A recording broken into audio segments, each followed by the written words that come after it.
This force dumped me into an environment so alien that I spent ages trying to identify any features that would remind me of anything I had seen before. Gradually, as my eyes adjusted, shapes of unrecognizable objects emerged out of the vagueness. I was on an alien planet. I saw what resembled a body of water, but it wasn't water. It was a crystalline liquid mass, shimmering and shining. The objects floating on it could be described as flowers, but they were not flowers. Similar plant-like entities grew around the pond and seemed to be on fire. Flames were coming out of their roots, but it was not fire.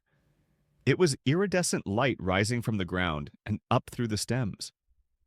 The thing that was the most striking of all was the indescribable beauty, the harmony that the objects created among themselves and with their environment. The sounds that rained down on the scene, together with the cascading lights emanating from the crystalline pond. The crystals were of an indefinable color, which one moment I thought was silver and the next was bluish. It seemed to be getting darker towards the center of the pond, acquiring a rich, deep violet. Pearl-like doesn't do it justice. The borders between what was sight and sound became blurred.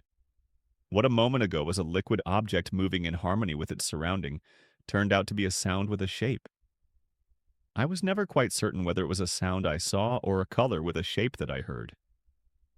Drawn by this intensely irresistible magic, I moved closer to the pond, while the sounds became more enchanting, sweetly luring me closer into their midst. What could have been interpreted as a cacophony of sounds was in fact a grand symphonic masterpiece. I floated towards the edge, weaving between big burning stems and waving shapes, which sent showers of color like sparks into the air every time I brushed past them.